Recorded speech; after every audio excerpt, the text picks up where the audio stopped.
Fabuloso, fabuloso. Fernando, qué privilegio estar aquí Encantado de contigo. estar aquí, así que espero que tengamos una muy buena reflexión para todos ustedes. Comentábamos en algunos de los coffee breaks la ponencia de Axel Kaiser ayer, el coraje de pensar, de atreverse a pensar, de atreverse a imaginar, de desafiar el status quo y que esto requiere un entorno de libertad, pero es también un acto de libertad, el desafiar, el criticar. Octavio Paz también lo decía. ¿No debe ser este un principio rector de cualquier sistema educativo? Sí, yo creo que acabamos de escuchar dos ponencias fabulosas que nos hacen repensar la educación en un momento único. México, uno de los países que permaneció más semanas cerrando las escuelas en el mundo, junto con muchos países latinoamericanos.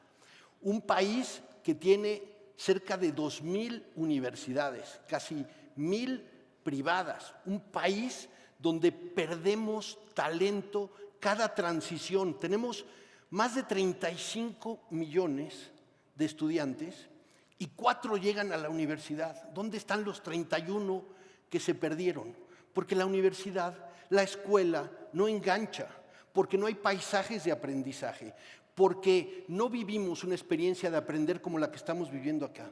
¿Por qué no imaginamos y repensamos las escuelas, las universidades, como si fueran festivales de las ideas cada día, cada semana?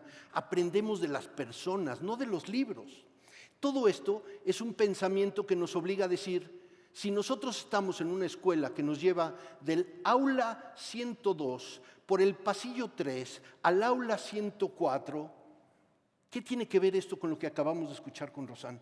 Eso para mí no tiene que ver ni con entornos de libertad, ni con modelos que potencian el aprendizaje, ni con el futuro del empleo. Díganme ustedes, ¿cuántos han conocido una carrera en la cual quepa alguien como Sara, piloto aviador a los 19 años? Díganme cuántas universidades conocen donde se podría desarrollar la carrera de Camila para entrar a las profundidades. Díganme qué materias y qué exámenes tomaron ustedes que nos hagan pensar e integrar conceptos como Eugenio Caballero. Eso para mí es repensar la educación y crear entornos de libertad. Y justamente, como nos decía Ben también, la habilidad de poder agarrar principios del pasado, abrazarlos, pero adaptarlos a nuestro contexto actual. Un contexto que exige enorme adaptabilidad. También Sergio Sarmiento mencionaba a J.K. Rowling, la autora de los libros de Harry Potter, y ella tiene un maravilloso discurso sobre los dos elementos esenciales del futuro educativo, que son el conciliar el hecho de que vamos a fallar, y es más, abrazarlo y casi reconocerlo como un valor, pero también combinarlo con la imaginación. Es decir, ante esto, ¿cómo podemos conciliar estos valores con esta obsesión que tenemos de que los nuevos lenguajes ya no son, digamos, el latín y el griego, sino JavaScript y el metaverso, y estamos enfocados solamente en eso? Sí, yo siempre me he ilusionado con pensar en la escuela de la curiosidad, con pensar en este espacio donde vamos a experimentar, donde el guía, que no se puede llamar profesor, porque el profesor tiene una imagen lineal, como la decía Ben en su charla. ¿Por qué no pensamos en estos entornos? Eso me llevó a imaginar estos espacios inspirados, como decía hace un momento Roberto, ¿no? Un espacio inspirado en el metro de la ciudad de Londres, que tiene suficiente estructura, pero uno entra a una estación por la línea roja, pasa 3 caminos, recibe 3 certificados, luego cruza con la línea azul, recibe otros 5 y gana un título. Y después de esto, lo que ocurre es que te suscribes a la educación, no te inscribes en una escuela. Si tú estás suscrito, lo más importante que tienes que hacer es desarrollar la articulación por la que va a pasar el aprendizaje flexible, el aprendizaje del caos. Porque lo que vamos a vivir, si nosotros pensamos en la charla de Vivian Ming ayer, la relación entre la tecnología y el ser humano, yo les pido que hagan un ejercicio. Métanse en las redes sociales, en LinkedIn, y busquen todos aquellos contactos para los cuales no existe una carrera. Esto que decimos todos de que estamos aprendiendo para empleos que aún no se han inventado, ya está ocurriendo. Si yo busco en mis contactos de LinkedIn, encuentro cientos, si no miles, de puestos que no se han inventado, pero que ya los tiene una persona. Y el día que esa persona se va, el día que Vivian Ming cambie de empleo, ¿quién va a subirse a ese puesto? Es un puesto que depende del talento de las personas. Y depende de ser humanos también, ¿sí? Porque Vivian también enfatizaba eso el día de ayer, la humanidad. No es que nos vamos a reducir a la inteligencia artificial de Skynet o de un futuro completamente robótico. Bueno, también en estas charlas hemos aprendido muchísimo de humanidad. Tú acabas de ser reconocido como uno de los grandes innovadores en el mundo en materia de educación y de tecnología. Repito, en el mundo. Fernando acaba de ganar el Leadership Award de 2022.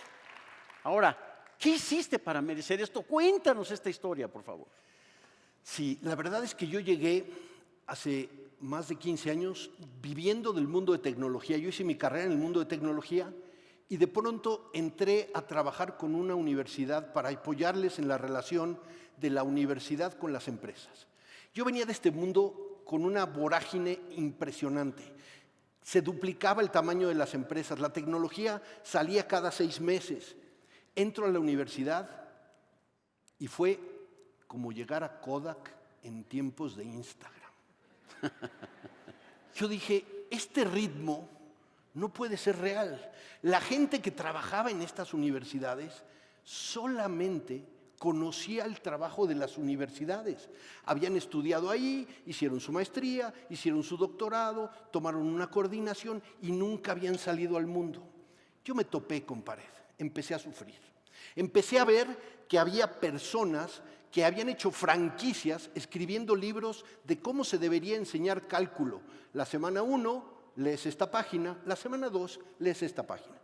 Y esto era como si los taxistas tuvieran que reinventarse a sí mismos. Y yo dije, la educación no se va a poder reinventar desde dentro. Va a tener que reinventarse con emprendedores, con capital, con tecnología, con flexibilidad.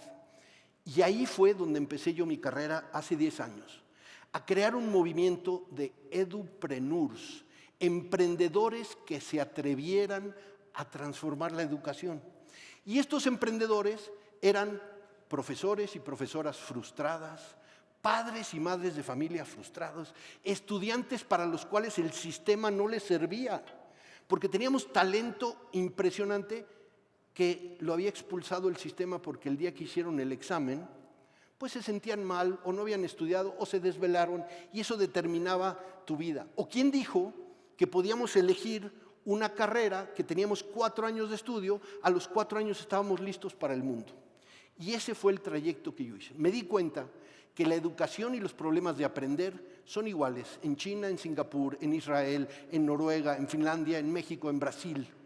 Que no hay por qué tener un sistema educativo mexicano rígido que te dice qué aprender, qué materias en la semana 1 y la 32. Me di cuenta que había que impulsar a los emprendedores educativos, igual que impulsamos a los emprendedores en banca, en telecomunicaciones, en el entretenimiento. Cuando yo empecé mi carrera, la inversión en educación y en tecnología no llegaba a los $500,000. Este año pasado logramos $21 billones en innovación educativa, en emprendedores educativos alrededor del mundo. Llevamos 8 años haciendo concursos de emprendimiento mundial, 5,000 emprendedores evaluados cada año. Esto es lo que va a ser el cambio. Cuando nosotros llegamos a la regulación de una escuela, de una universidad y nos piden una carpeta que diga el currículum de esta carrera, tiene que tener esta materia, este libro, por cierto, tienes que tener 2 libros físicos en la biblioteca y tienes un permiso para dar clases presenciales, otro permiso para dar clases online.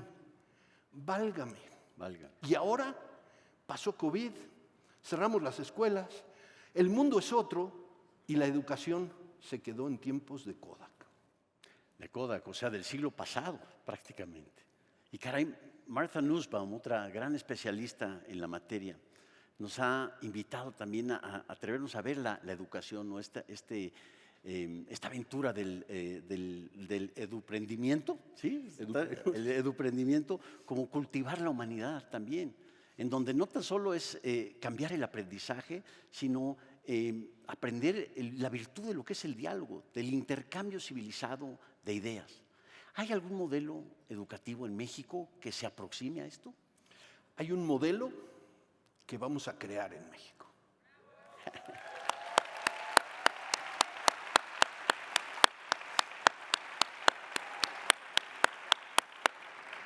Hubo una ola de creación de universidades en los años 30, 40.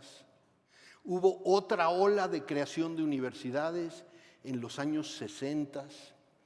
Hubo y siguen habiendo algunas adquisiciones de fondos de inversión que han comprado escuelas y universidades por ahí del 2014, 2012, 2015. Pero nadie se imaginaba lo que iba a venir en la educación, lo que iba a venir en el trabajo.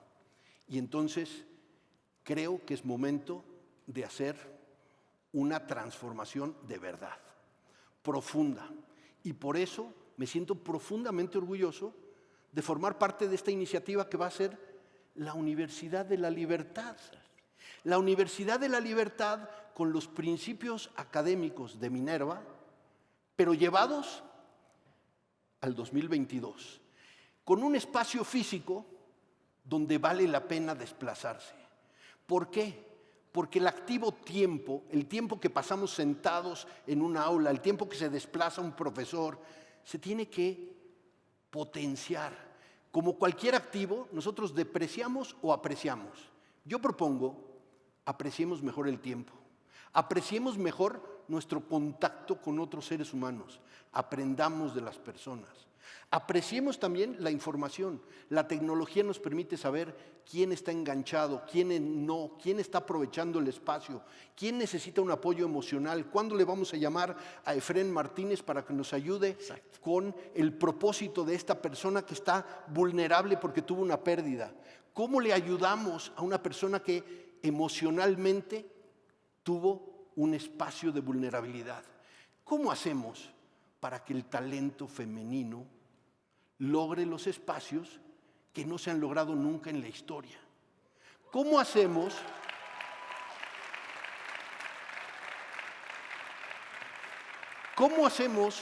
para que todos estos activos nos duelan?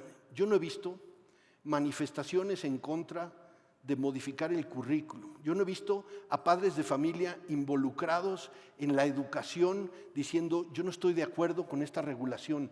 Yo no he visto movimientos sociales, movimientos de emprendimiento, movimientos políticos, económicos que digan ya estuvo, ya es hora de hacer una educación distinta.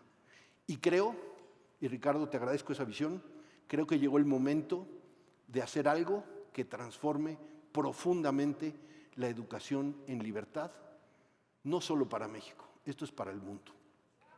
Bravo.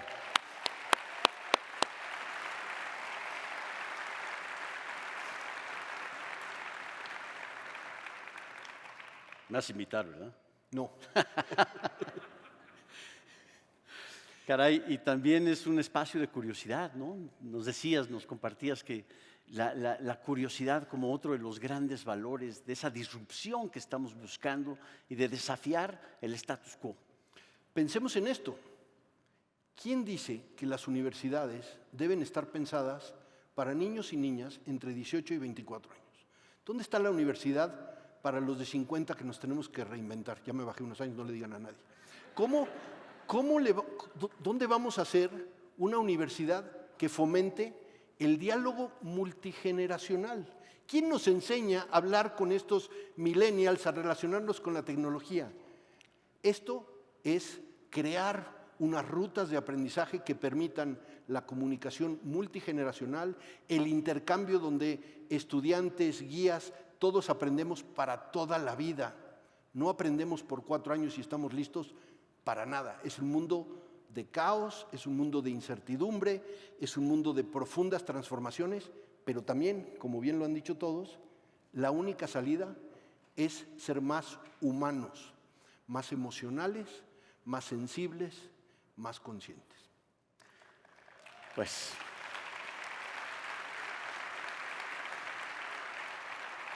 de alguna forma yo creo que lo estamos viviendo y como bien dices, lo estamos viviendo aquí en este Festival de las Ideas 2022.